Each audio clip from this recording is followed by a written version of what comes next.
안녕하십니까. 임창용 목사입니다. 한 주간 동안 잘 계셨습니까? 아멘. 네. 무엇보다도 말씀으로 여러분들을 만나게 해주신 하나님 앞에 감사드립니다. 아멘. 네, 맞습니다.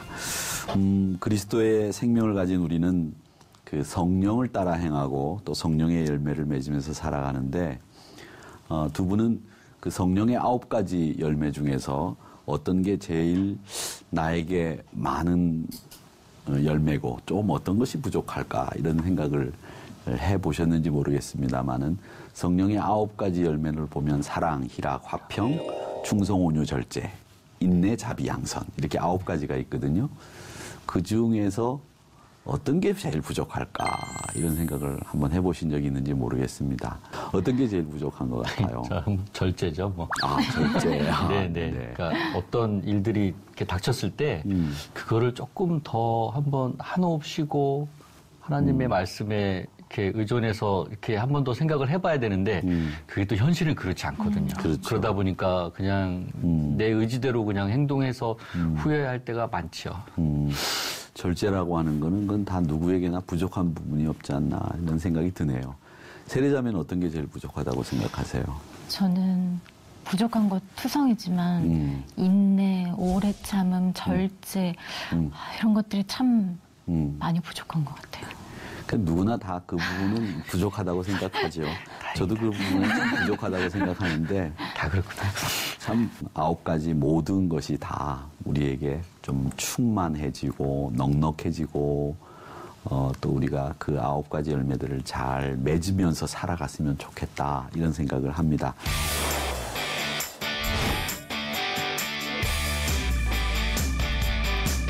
오늘은 이 9가지 열매 중에 하나와 연관된 말씀을 좀 나눠보려고 하는데, 오늘 본문을 통해서 살펴보도록 하겠습니다. 우리가 살고 있는 이 시대는 그 어느 때보다도 도덕적으로 기강이 해이한 시대라고 볼 수 있습니다. 특별히 그 성적으로 타락한 시대에 우리가 살고 있는데, 스마트폰이 보급이 되면서 언제 어디서든지 우리가 그 자신의 욕구를 채울 수 있는 통로들이 열렸어요. 그래서 스스로 절제하기가 힘든 청소년들이나 또 혹은 어린이들도 손쉽게 그런 우리가 봐서는 안 될 영상에 접근을 한다든지 또 혹은 그런 욕구를 채울 수 있는 길이 열렸다고 봅니다. 심지어는 어떤 신문에 보니까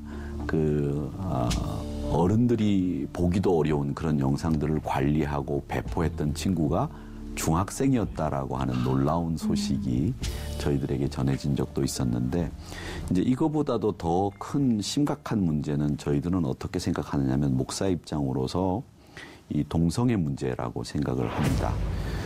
이제 우리 한국 사회에서도 드라마에서 동성애를 그냥 다루는 일들이 자주 나오게 되고, 얼마 전에 개봉된 영화에도 보니까 그 동성애가 주제가 돼서 동성애를 하고 있는 남자들이 나오는 이야기를 본 적이 있는데, 이 동성애자들을 이 성소수자라고 해서 이제 그분들을 동정하는 상황이 벌어지고 있고, 또 동성애를 문제시하거나 금하는 것을 이 차별이다 이렇게 보는 거죠. 그래서 차별하는, 주로 동성애를 금지하는 것에 대해서 찬성하는 사람들이 기독교인들이기 때문에 이 기독교인들이 주로 그런 사람들을 차별하는 사람으로 대두가 되고, 또 법으로 동성애자들을 보호해야 된다고 하는 그 법제정 운동이 일어나고 있고, 이런 분위기 속에서 동성애가 옹호될 뿐만 아니라 또 퀴어 축제라고 해서 그분들이 대놓고 이제 사회적으로 이제 양지에 나와서 자신들의 주장을 펴는 이런 일들이 생겨나고 있습니다. 그 다음으로 폴리아모리라고 하는 것이 있는데, 이 폴리아모리라고 하는 것은 뭐냐면 두 사람 이상이 동시에 사랑을 한다는 겁니다. 예를 들자면 오래된 영화이긴 하지만 2008년도에 아내가 결혼했다라는 영화가 있었어요.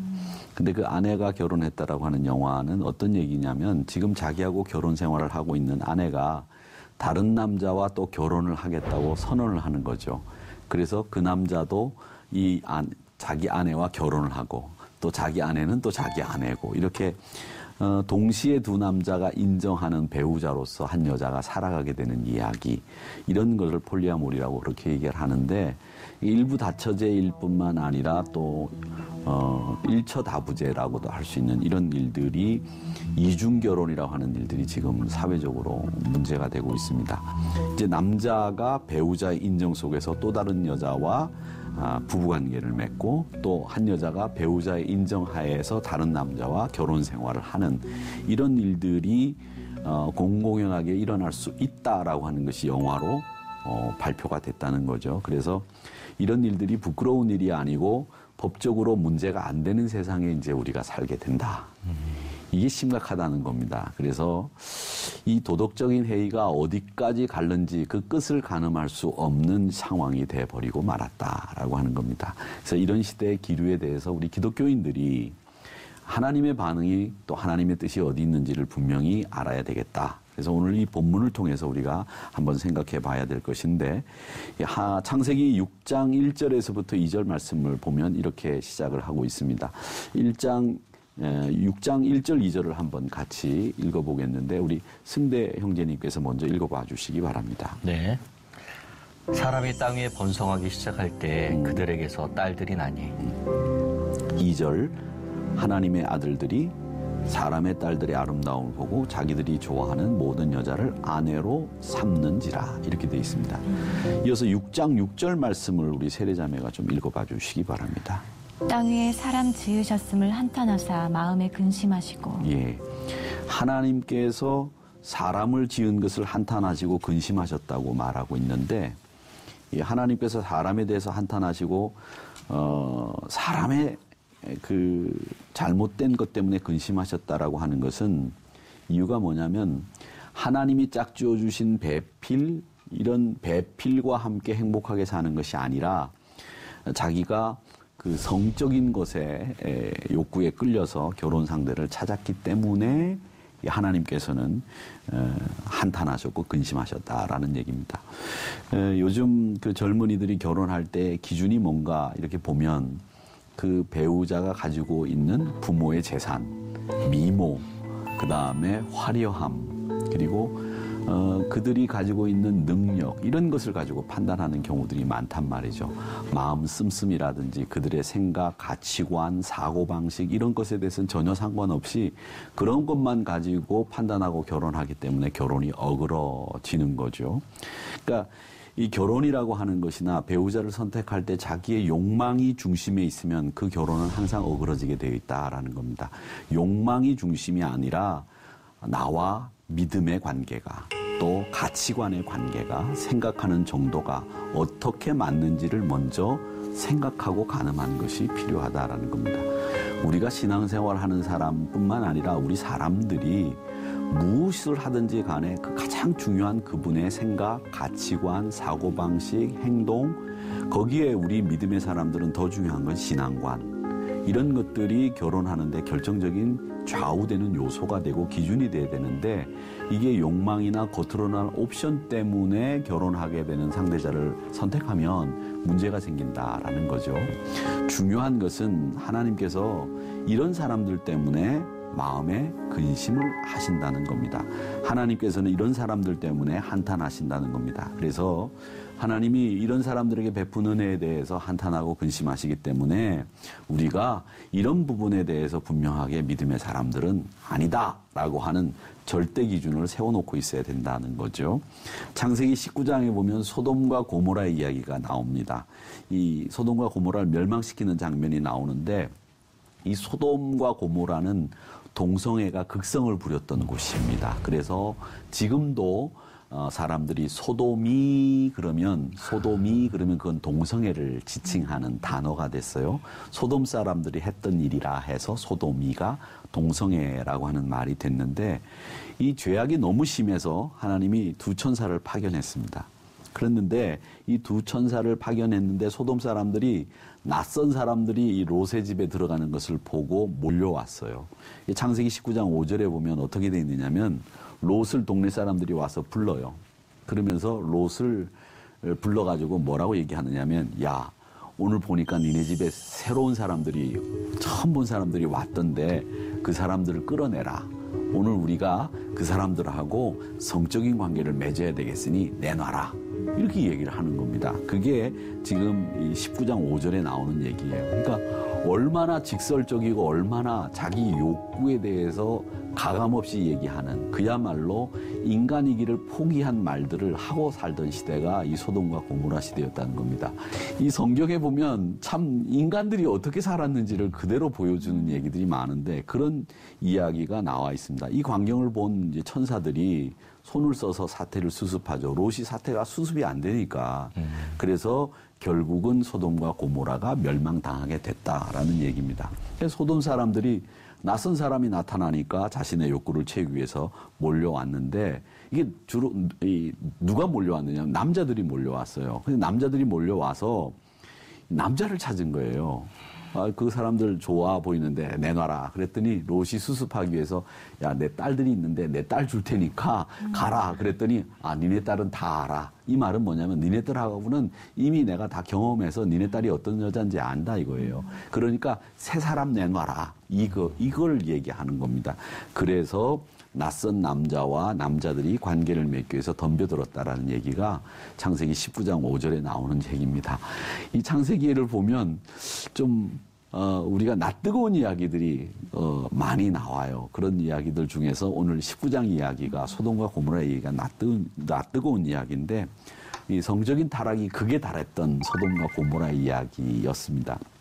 하나님께서 그들을 향해서 진노를 하셔서 결국 유황불로 멸하시게 되는데 하나님이 보실 때 짝지어 주신 그 부부의 경계를 넘어서 자신의 욕망을 채우게 되면 하나님이 그걸 도덕적인 해이다. 그것은 안 된다. 이렇게 말씀을 하셨기 때문에 이 남편과 아내가 아닌 대상을 쾌락의 도구로 삼으면 문제가 생기는 거예요. 그래서 우리가 하나님께서 이런 행위에 대해서 극도로 혐오하시고 싫어하신다라고 하는 것을 아시고 하나님이 우리에게 보여주신 반응을 분명하게 기억하고 있어야 되겠다라고 하는 얘기입니다.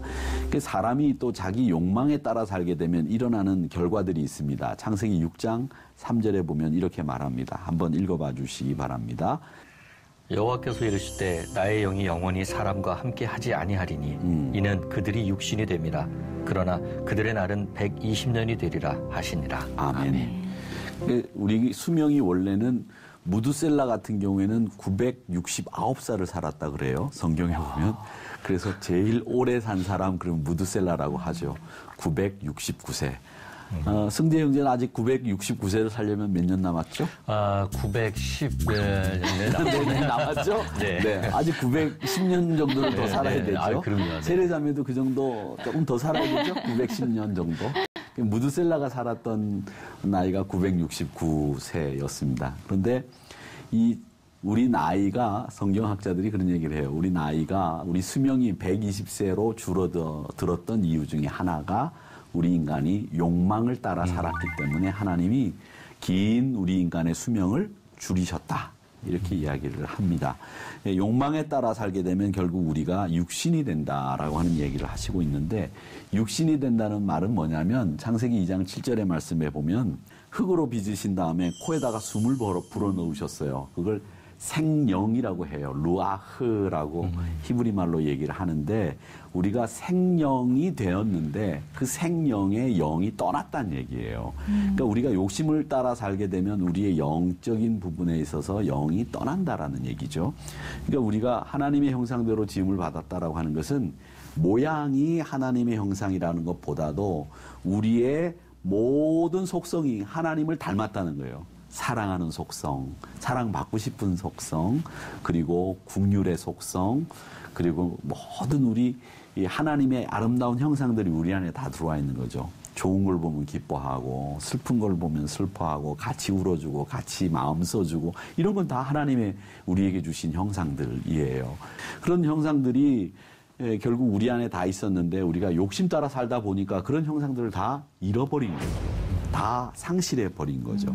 영적인 존재에서 결국 우리가 육적인 존재가 되고 말았다라는 얘기입니다. 근데 사실 이 육이라고 하는 것은 우리가 이게 몸을 입고 있는 동안에는 육을 떠나서 살 수는 없어요. 육의 욕망이 있죠. 왜 없겠습니까? 그런데 그 육의 욕망을 어떻게 적절하게 하나님의 방법대로 사용하느냐. 하나님이 그렇게 사용할 수 있는 길을 딱 만들어 놓으셨거든요. 근데 그 길을 벗어나면 그건 자기 육의 욕심을만 따라서 살게 되는 결과이기 때문에 하나님이 그건 안 된다 이렇게 말씀하시는 거고, 하나님과 소통이 잘 되는 사람들은 그런 문제에서 벗어나지 않는다는 거죠. 그래서 영이 제 기능을 하지 못하는 이런 경우들이 생기게 되었다라고 하는 겁니다. 하나님과 소통에 문제가 생기게 되면 하나님의 말씀을 들을 수 있는 이 귀가 닫혀요. 우리가 귀가 열려 있다고 다 듣는 건 아니거든요. 사람들이 얘기한다고 지금 내 앞에 있는 사람이 내 얘기를 다 듣는 거 아니거든요. 마찬가지입니다. 우리 하나님이 말씀하실 때에 그 말씀을 듣는 것 같으나 우리가 다 듣지를 않아요. 그래서 이게 이 귀가 닫혀버리게 되면 하나님과 소통이 안 되는 것인데, 예수님이 말씀하실 때 항상 하신 얘기가 있잖아요. 귀 있는 자는 들을지어다 이렇게 말씀하셨던 것은, 예수님이 우리가 귀가 있으나 듣고 싶은 것만 듣는다는 걸 너무나 잘 아셨기 때문에 너희들 귀 있는 자는 들어라. 다른 것보다도 우선 이걸 들어야 된다. 이렇게 이야기를 하셨는데, 그 이야기가 뭐냐. 육신에 속한 사람은 하나님의 백성의 거룩함을 잃어버리게 된다라고 이야기를 하셨습니다. 디모데후서 3장 5절 말씀에 보면 이런 말씀이 있습니다. 경건의 모양은 있지만 경건의 능력을 부인하는 자.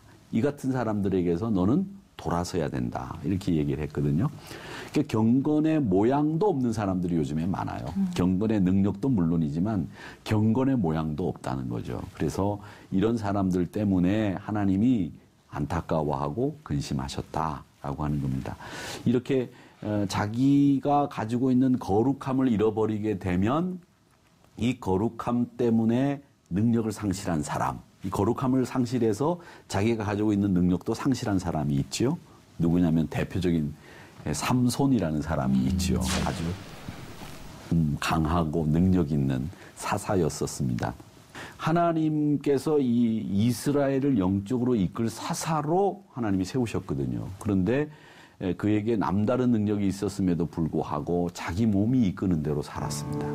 그래서 결국 자기 눈에 합당한 배우자를 택하고 또 욕망의 눈이 어두워져 가지고 그냥 아무 여인하고 어울리면서 자기의 비밀을 결국 이야기해서 자기가 가지고 있는 능력을 상실해 버리게 되죠. 이게 영적인 능력을 상실해 버리니까 육적으로 가지고 있는 그 큰 힘도 상실해 버리고 결국 눈이 뽑히게 되고 또 결국은 하나님 앞에서 최종 멸망의 길을, 그리고 비참한 최후를 맞게 되는 모습을 우리가 삼손을 통해서 배우게 됩니다. 그러니까 욕심대로 사는 거 굉장히 무서운 거예요. 그걸 몰라요. 욕심대로 사는 게 즐거운 거라고 생각하는데 욕심대로 사는 게 무서운 거예요. 무서운 거. 그걸 알아야 됩니다. 그래서 하나님과의 소통이 단절된 상태 속에서 육신이 요구하는 대로 사는 거, 이건 무서운 거다. 이렇게 생각을 했으면 좋겠습니다.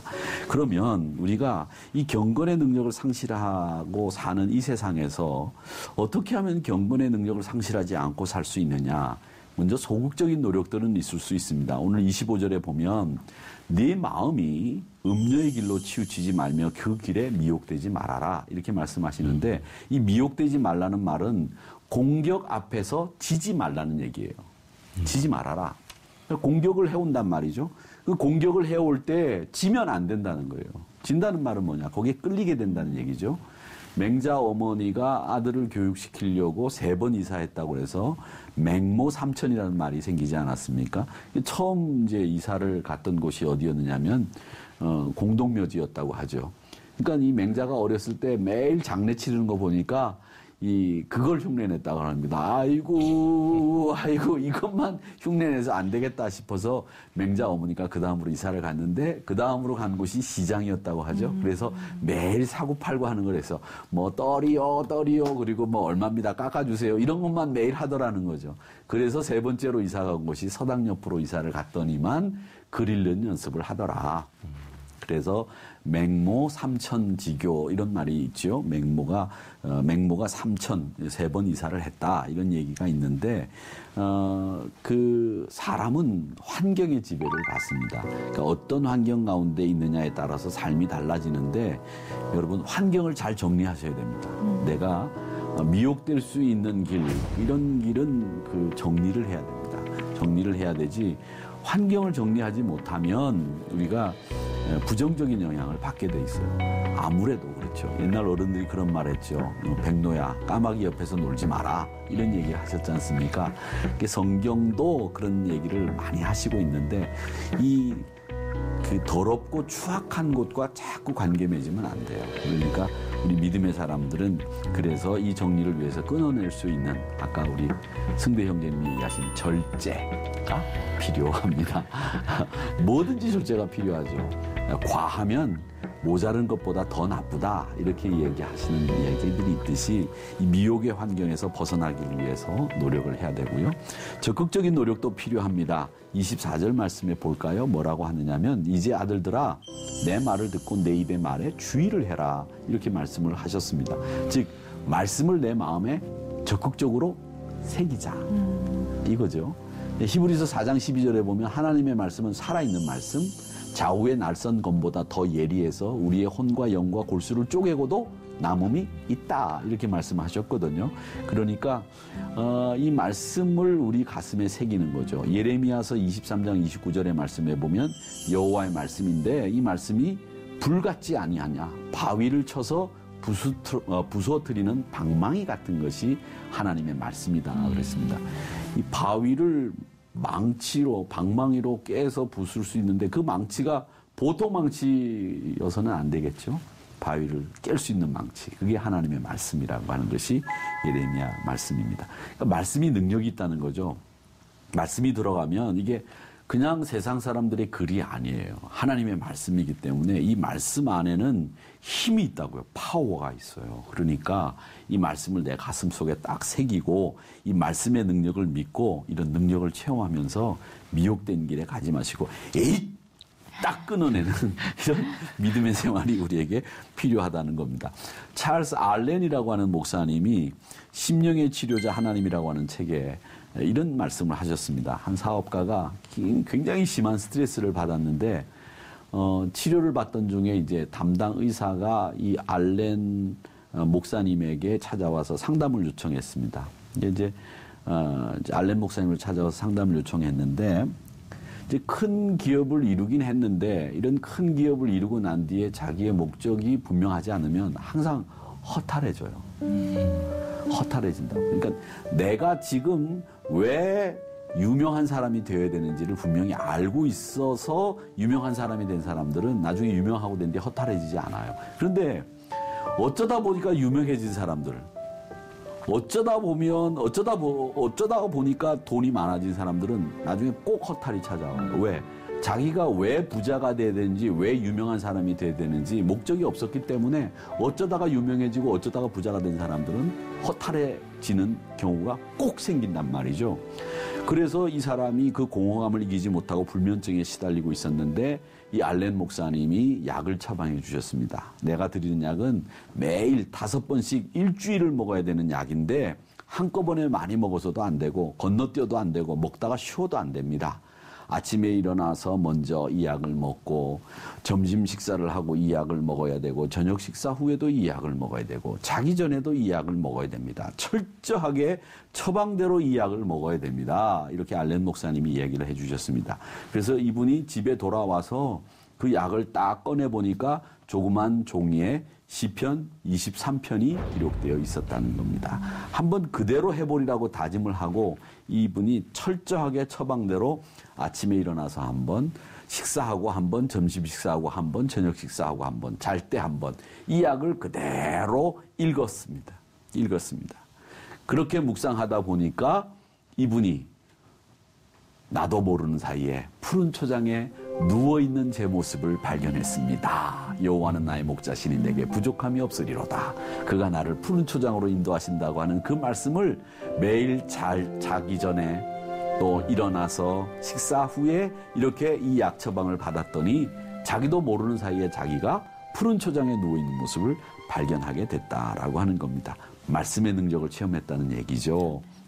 그러니까 이 세상은 말이죠. 굉장히 어렵고 힘듭니다. 경건의 능력을 발휘하지 못하도록 만들고 있어요. 이럴 때일수록 우리 믿음의 사람들은 하나님과 단절되지 않도록 늘 소통하시면서 경건하게 살지 못하게 하는 이 세상에서 대항하고 싸워서 이겨야 되고 성령의 능력을 통해서 미혹할 수 있는 환경들을 정리하면서 능력 있는 하나님의 말씀으로 적극적으로 살아가는 여러분들이 되시기를 바랍니다. 그래서 레위기 11장 45절의 말씀에 보면 내가 거룩하니 너희도 거룩해라 이렇게 말씀을 하셨거든요. 이 말씀을 꼭 묵상하시면서 말씀 붙잡고 기도해 보시면서 내 목숨으로 어느새 내 목숨으로 점철되어 있는 이 마음은 싹 사라지고 항상 경건의 능력을 잃지 않고 내가 하나님의 능력으로 살겠습니다. 내 힘으로 살지 않겠습니다. 이런 각오를 가지고 살아가시는 여러분이 되시기를 주님의 이름으로 축원합니다. 아멘. 강의는 여기까지 마치고요. 저는 다음 시간에 찾아뵙도록 하겠습니다. 여러분 고맙습니다. 감사합니다.